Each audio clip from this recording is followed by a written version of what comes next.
Now joined by Chris Cochrane. He's a political science professor at the University of Toronto. Chris, thanks a lot for taking the time today. Thanks for having me. Let's first start with the NDP. There's a by-election that's going to be taking place in BC. We know that Jagmeet Singh is holding a campaign rally today to sort of gain support and, of course, to win that seat. What does he need to do to win that spot in British Columbia?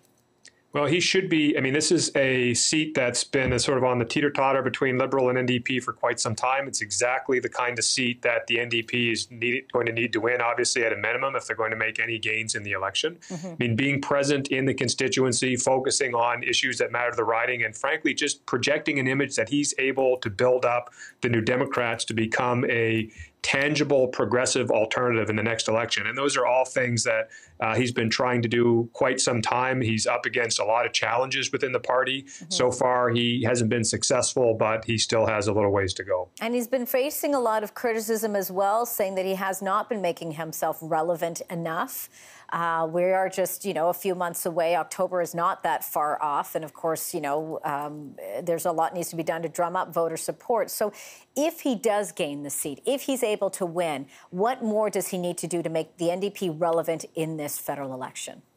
It's a Herculean challenge because the party is dysfunctional in many respects. I mean, the basic problem, you can look at the conflict between Alberta and British Columbia. There you have two shining NDP premiers, a great, sort of model for the party, and they're more or less at war with each other, tooth and nail.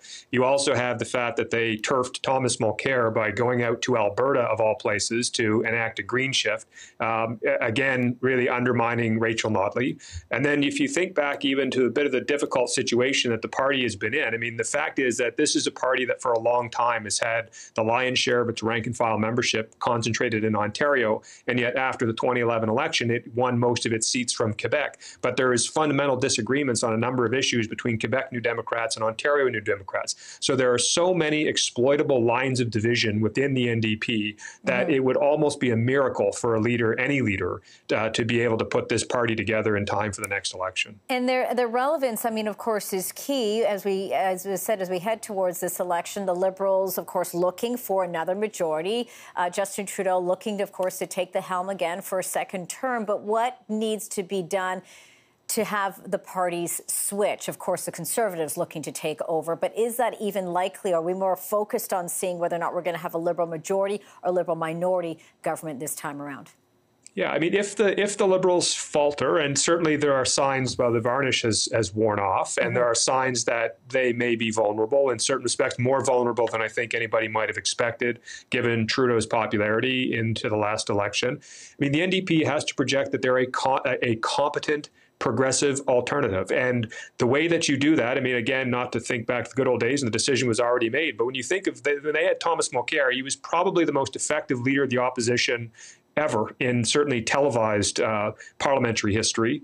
So he was somebody who was very effective. He was accumulating a bit of a household name. People were becoming familiar with him. He had one bad election and they got rid of him. They may well end up living with that decision for quite some time. Is Jagmeet Singh going to be able to establish himself as somebody that people are as comfortable with as they were with Thomas Mulcair? Is he going to be able to project the NDP as a serious party that actually wants to govern rather than just project grand ideas onto the political spectrum for other people to debate and figure out how to implement or not? And it's frankly an open question at this point. I'm highly skeptical that they're going to be able to do it. If the Liberals do falter into the next election, it's not clear to me that a lot of Trudeau's supporters would go and vote for the NDP. And I say that not just, it's got nothing to do with really Singh, but just to do with the fact that if you're an Alberta New Democrat, are you really that confident in going out and supporting a federal New Democrat, given that they're undermining exactly the kinds of policies that your provincial NDP government is trying to implement? I think the answer to that for a lot of people is probably no. So the NDP, I think, has more challenges to overcome by far than either of the other parties that they'll be facing in the next election. And we will be watching things very, very closely as it all unfolds. Chris Cochrane, a political science professor at the University of Toronto. A pleasure. Thanks a lot for your time again. Thanks very much.